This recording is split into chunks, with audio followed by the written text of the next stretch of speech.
ရီစီယာကောင်းတဲ့မန်တရားတစ်ခုပြပြမယ်ပေါ့နော်။ဘာလဲဆိုတော့ဗျာလင်မယား question နဲ့ပတ်သက်ပြီးတော့ကျွန်တော်ရဲ့ဒီအတိမိတ်ဆွေညီကိုမောင်နှမတွေကနေပေါ့နော်။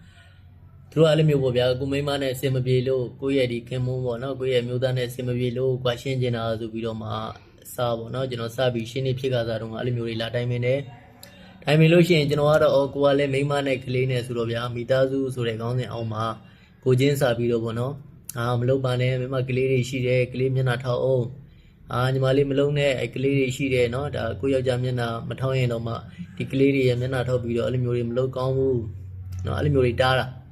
တားလို့ရှိရင်မရဘူးသူတို့ကမဟုတ်ဘူးဆရာကွဲမှာ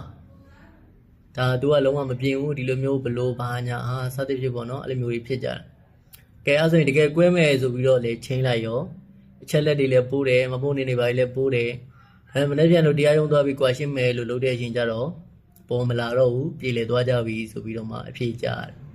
တော့နောက်ပိုင်းကျတော့ဘယ်လိုဖြစ်လဲဆိုတော့အဲ့လိုမျိုးကွာရှင်းမယ်ဆိုရင်ကိုကရွဲ့ပြီးပြောလိုက်တာပေါ့နော်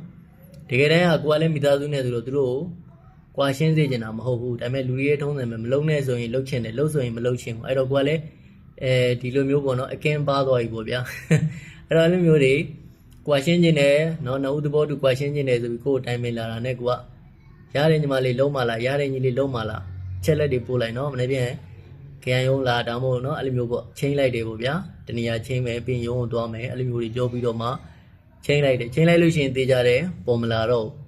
အဓိကတော့ကိုကကွာရှင်းစေခြင်းနဲ့စိတ်ဆန္ဒမရှိပါဘူးကိုကလည်းမိသားစုနဲ့ဆိုတော့အလုံးကိုပြပြလဲလဲပဲဖြစ်စေချင်တာပါ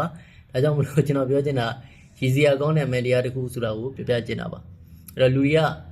ကွာရှင်းခြင်းနဲ့ဆိုပြီးပြောတဲ့ရှင်ကိုကမလုံးနဲ့နောက်ကလေးမျက်နှာထောက်ပါအဲ့လိုမျိုးပြောလိုက်ရင်ရင်အောင်သူတို့ကဇွတ်တေးကွာမယ်ကွဲမယ်ဟာဘလို့ပါညာပြောကြတယ်ဒါပေမဲ့တကယ်လည်းကွာရှင်းမယ်ရတယ်လုံးမယ်ပါညာပေါ့နော်ရတယ်ချက်လက်တွေပို့မနေ့ပြန်ကွာရှင်းပေးမယ်ရတယ်ဆိုရင်ကြတော့ပုံမလာတော့ဘူးအဲ့အကြောင်းလေးကိုကျွန်တော်